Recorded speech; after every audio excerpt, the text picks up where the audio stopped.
ఈ కార్యక్రమానికి good afternoon అండి అందరికీ. ఈ కార్యక్రమానికి విచ్చేసిన వైభవన్ టీంకి, మన పాత్రికేయ మిత్రులందరికీ కూడా నా నమస్కారాలు. మా పిల్లలు ఎంత కష్టపడి చేశారు అనేది మీరు సినిమా చూసాక తెలుస్తుందండి ఎవరికైనా. వాళ్ళు ఇంట్రెస్ట్ ఉంది అని అన్నప్పుడు సరే అని డిసిషన్ తీసుకొని వాళ్ళను ప్రోత్సహించడం. నేను సూర్యాపేటలో, వాళ్ళు హైదరాబాద్లో చాలా కష్టపడి సినిమా తీయడం జరిగింది. ఏదైనా కూడా ఈ సినిమా వాళ్ళంత కష్టపడి చేసినందుకు భగవంతుని ఆశీర్వచనాలు ఉండాలి, ప్రజల ఆదరణ ఉండాలి అని చెప్పేసి కోరుకుంటూ, మీరు అందరూ కూడా ఈ సినిమాను ఆదరించాలని వైభవన్ టీం అందరికీ కూడా అభినందనలు, నా ఆశీస్సులు తెలియజేస్తున్నాను. Thank you. అమ్మ, మీరు ఒక లీడింగ్ లాయర్గా ఉన్నారు, మీ పిల్లలిద్దరు కూడా బ్రహ్మాండంగా చదువుకున్నారు, మీరు సింగిల్ పేరెంట్ అని కూడా. అటువంటిది ఈ సినిమా రంగంలోకి వస్తా అన్నప్పుడు ఫస్ట్ మీ రియాక్షన్ ఏంటి? అంటే వాళ్ళకి ఇంట్రెస్ట్ ఉందండి. మాకు మొదటి నుంచి కూడా సినిమా తీయాలనేది ఉంది అనేది వాళ్ళు వ్యక్తం చేశారు. అయితే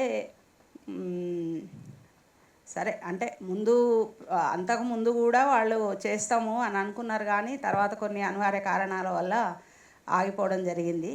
తర్వాత వాళ్ళు మేము జాబ్ కంటే కూడా మాకు ఇదే ఇంట్రెస్ట్ ఉందమ్మా, ఇది one of the business, business లాగా ఇది ఇద్దరు ఎంబీఏ స్టూడెంట్స్ కాబట్టి బిజినెస్ లాగా చేస్తున్నాము. మామూలుగా ఇద్దరం వేరే బిజినెస్ అయితే మాత్రం మీరు యాక్సెప్ట్ చేయకపోయినా, మేము ఇద్దరం ఒకటే బిజినెస్ చేస్తున్నాం కాబట్టి మమ్మల్ని యాక్సెప్ట్ చేస్తే ఇద్దరం ప్రొసీడ్ అవుతాము అన్నారు.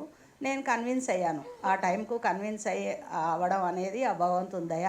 అది అలాగే వాళ్ళు కష్టపడి ఇంతవరకు తీసుకొచ్చిండ్రు. ఇంకా ముందు కూడా సక్సెస్ కావాలి అని చెప్పేసి నేను ఆ భగవంతుని ప్రార్థిస్తున్నాను. అంటే మీరు సబ్జెక్ట్ విన్నారా? ముందు ఈ సినిమా తీయాలనుకుంటున్నారు, దీనికి కోట్లాది రూపాయలు ఇన్వెస్ట్మెంట్ అవసరం అవుతుంది, అందులోనూ వాళ్ళు కెరీర్ పక్కన పెట్టి ఈ సినిమా తీయాలనుకుంటున్నారు. ఆ కథ విన్నప్పుడు మీకు ఎలా అనిపించింది ఫస్ట్ టైం? బాగుందండి. కథలో ఉన్న థీము వాళ్ళు ఏంటంటే ఒక విధమైన ఒక కొత్తదనాన్ని తీసుకొచ్చారు అందులో. నాకు ఆ థీమ్ అనేది నచ్చింది. దాన్ని ప్రొజెక్ట్ చేశారు. ఆ ప్రొజెక్ట్ చేసిన సినిమా కూడా మంచి ఇదిగా వాళ్ళు చాలా కష్టపడి తీయడం జరిగింది. సో తప్పకుండా అది సక్సెస్ అవుతుంది అని చెప్పేసి నాకు బాగా. అదే, మీరు ఫస్ట్ కాపీ కూడా చూసుకున్నట్టున్నారు కదా, చూసినప్పుడు మీకు ఎటువంటి అనుభూతినిచ్చింది ఆ సినిమా? మామూలుగా ఏదో చూస్తున్నట్టే ఉందండి. సినిమా అని అట్లా అని అన్నట్టయితే ఏం లేదు, బాగానే ఉంది, నచ్చింది. Thank you. థ్యాంక్ యూ అండి. థ్యాంక్ యూ అండి. మీరు ఉండండి, మా స్టేజ్ మీద ఉండండి. మా మాతృమూర్తి రమాదేవి గారికి, మా టీం మొత్తానికి, ముఖ్యంగా పాత్రికేయ మిత్రులందరికీ, మీడియా మిత్రులందరికీ, మా శ్రేయోభిలాషులకి అందరికీ పేరు పేరున ధన్యవాదాలు. నా పేరు సాత్విక్ అండి. నేను ఒక సాధారణ యువకుడిని. అయితే నాకు కొన్ని కళలు ఉన్నాయి. నా కళలలో సినిమా తీయాలి, మంచి సినిమాని ప్రజలకు అందించాలనే ఒక బలమైన సంకల్పం ఉండేది, చిన్నప్పటి నుంచి ఉండేది. చిన్నప్పటి నుంచి అదే సంకల్పంతో నేను ముందుకు సాగడం జరిగింది. అయితే అట్లని చెప్పి నేను చదువులన్నీ పక్కన పెట్టేసి వెళ్ళే అంత అది కాదండి. అంటే నార్మల్, మీకు తెలిసిందే, ఒక తెలుగు మిడిల్ క్లాస్ కుటుంబంలో ఫస్ట్ డిగ్రీ చేయాలి, డిగ్రీ అయినాక ఇంకా హయ్యర్ స్టడీస్ చేయాలి, అన్నీ జరిగినాక ఓకే కెరియర్ సెట్ అయింది అనే ఒక బేసిక్ అష్యూరెన్స్ వచ్చినాక కొంచెం ఎక్స్పెరిమెంట్ చేయడానికి ఒక టైం దొరుకుతుంది. ఆ టైం మాత్రమే డ్రీమ్స్ ఏది చేయాలన్నా కూడా ఆ ఒక్క టైంలోనే మనం చేయాలి. ఇక అంతకంటే ముందు చేసినా మనకు కాదు, అంతకంటే తర్వాత చేస్తే ఇక జీవితకాలం లేట్ అయిపోతుంది మనం ఎక్కే రైలు. సో ప్రస్తుతానికైతే మా బ్రదర్కి, నాకు ఇద్దరికి సినిమా తీయాలనే ఒక ఏదైతే కోరిక ఉందో, ఎవరికి ముందు కలిగిందో ఎవరికి వెనక కలిగిందో అని కూడా తెలుసుకోలేనంత పాతది ఇది.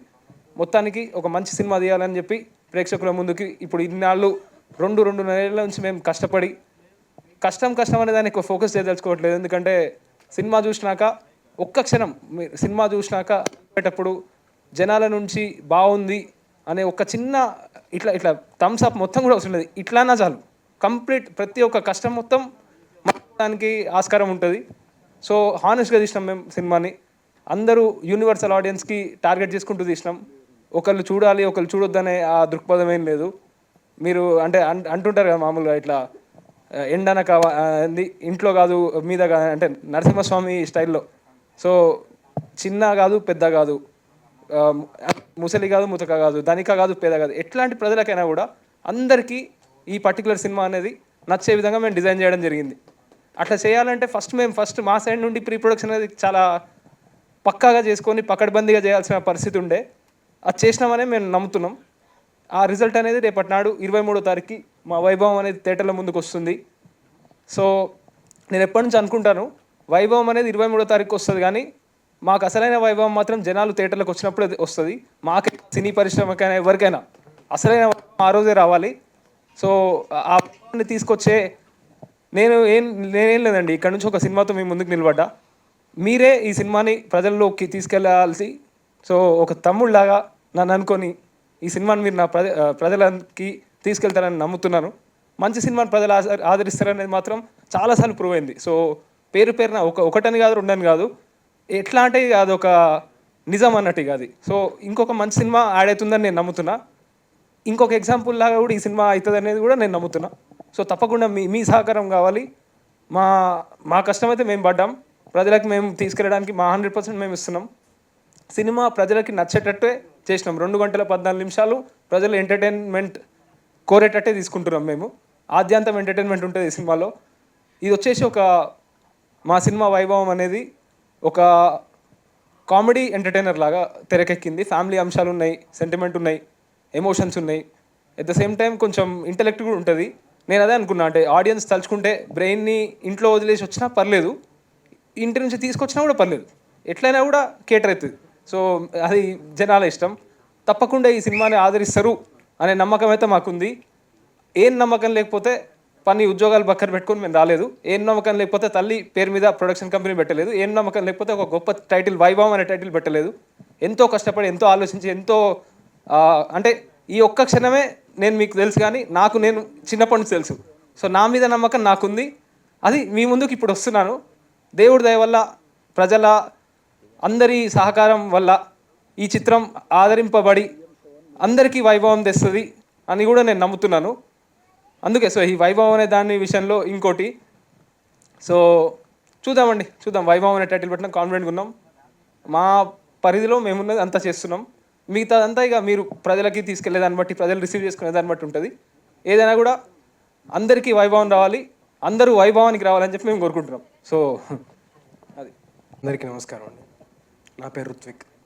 సో మా తమ్ముడు ఇప్పుడు మాట్లాడండి సాత్విక్. సో మోరాల్లెస్ ఇద్దరం వాయిసెస్ కూడా సేమ్ ఉంటాయి. సో ఆయన ఏం చెప్తామని కూడా నేను చెప్పినా ఒకటే. అల్టిమేట్గా మీకు కావాల్సింది అందరికీ మాకు రావాలి వైభవం, మీకు రావాలి, అందరికీ వైభవం రావాలనే ఉద్దేశంతో ఎప్పుడో చిన్నప్పటి నుంచి ఒక కళ, నాకు నటుడు కావాలని, ఎప్పటికైనా అట్లా చూసుకోవాలని, ఆ కళ ఇవాళ నెరవేరడం ఒక విధంగా సంతోషంగా ఉంది. దానికి కారణమైన ప్రతి ఒక్కరికి నేను పేరున కృతజ్ఞత తెలియజేస్తున్నాను, ముఖ్యంగా మా అమ్మగారికి. సో అదేవిధంగా మా తమ్ముడు. కాబట్టి ఈ సందర్భంగా నేను చెప్పదలిచేది ఏంటంటే, ఇది ఒక మంచి సినిమా, తప్పకుండా అందరికీ నచ్చే విధంగా. ఇంకొకటి, ఈ మధ్యకాలంలో వచ్చే సినిమాలు ఎట్లాంటి పరిస్థితి ఉందంటే, ఇంట్లో చూడొచ్చా కూర్చొని, ఫ్రెండ్స్తో చూడొచ్చా, మన వైఫ్తో చూడొచ్చా, అమ్మతో చూడొచ్చా అనే పరిస్థితి ఇప్పుడు సినిమా బాగుందా కంటే దానికంటే ముందు ఇది అడగాల్సిన పరిస్థితి వస్తుంది. ఆ విషయంలో మాత్రం మేము చాలా గర్వంగా చెప్తున్నాం. మనం అందరూ పక్కన ఇంట్లో ఎవరి వయసుతో సంబంధం లేకుండా ఎవరైనా చూసే సినిమా అని వైభవం అని మేము గర్వంగా చెప్తున్నాం. ఎందుకంటే మాకు యూ సర్టిఫికేట్ వచ్చింది. ఈ సంవత్సరం ఇప్పటిదాకా ఏ సినిమా కూడా చాలా తక్కువ, మా సెన్సార్ వాళ్ళ ప్రకారం మంది 25 సెన్సార్ అయిన సినిమాల్లో మన మొదటి సినిమా యూ సర్టిఫికేట్ రావడం. ఆ విషయంలో నేను ఒక మంచి సినిమాని అందరితో కూర్చొని చూడగలిగే సినిమాని ఇచ్చినా అని నేను చాలా గర్వపడుతున్నాను యాజ్ ఎ ప్రొడ్యూసర్గా. ఇక అందరూ ఇప్పుడు మా సినిమా విషయానికి వస్తే, నేను ఎట్లయితే కొత్త వాడినో, ఈ చిత్రం ద్వారా సుమారు 50 నుంచి 60 మందిని కొత్త వారిని మేము ఈ సినిమా ద్వారా పరిచయం చేస్తున్నాం. అందుకు గర్వపడుతున్నాను నేను. నేనైతే కష్టపడ్డానో, ఇండస్ట్రీకి రావాలనుకొని స్ట్రగుల్ అవుదాం అనుకున్న వాళ్ళందరికీ మా వంతు కృషిగా మేము ఒక కాస్టింగ్ కాల్ పెట్టి, ఎటువంటి బేసిజాలకు పోకుండా ట్రాన్స్పరెంట్గా ఎవరైతే మనకి పాత్రకి సరితూగుతారో వాళ్ళందరి కోసం మేము తీసుకొని, దానికోసం సమయం అయినా కూడా వాటన్నిటి ఒక 3-4 నెలలు మాకు వచ్చిన కాస్టింగ్ కాల్కి వచ్చిన రెస్పాన్స్ నుంచి తీసుకోవడానికి మాకు ఒక 3-4 నెలలు పట్టింది.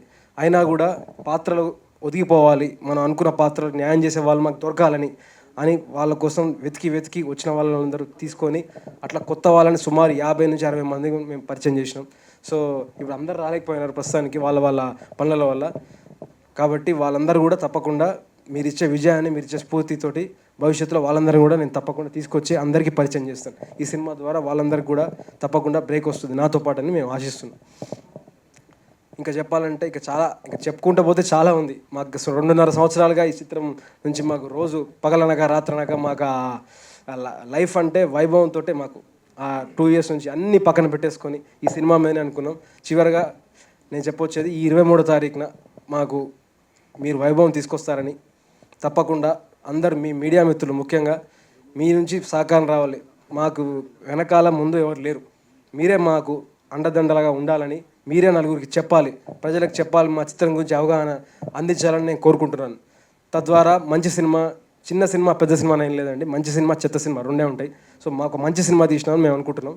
సో ఆ మంచి సినిమాని మీరు ఇంకా ప్రజలకు తీసుకెళ్తారని, తద్వారా ప్రజలు కూడా మాకు వైభవానికి, తద్వారా వాళ్ళకి వైభవం వచ్చి అందరికీ వైభవం వస్తుంది, తెలుగు సినిమాకి మళ్ళీ వైభవం వస్తుందని కోరుకుంటూ ఈ ప్రసంగాన్ని ముగిస్తున్నాను. జై హింద్. అంటే రుతిక్, ఇప్పుడు మీ తమ్ముడే డైరెక్టర్, మీ ఇద్దరి మధ్య ఎప్పుడైనా క్రియేటివ్ డిఫరెన్సెస్ లాగా ఎప్పుడైనా వచ్చాయా? అట్లా ఏం లేదండి, ముందే అనుకుంటాం, ఏదన్నా నాకే చెప్పేస్తాను. సో ఓకే, అటువంటి డిఫరెన్సెస్ ఏం లేదు, క్రియేటివ్ డిఫరెన్స్ అక్కడ మొదలే ప్లాన్ చేసేసుకుంటాం. Okay okay. ఇప్పుడు హీరోయిన్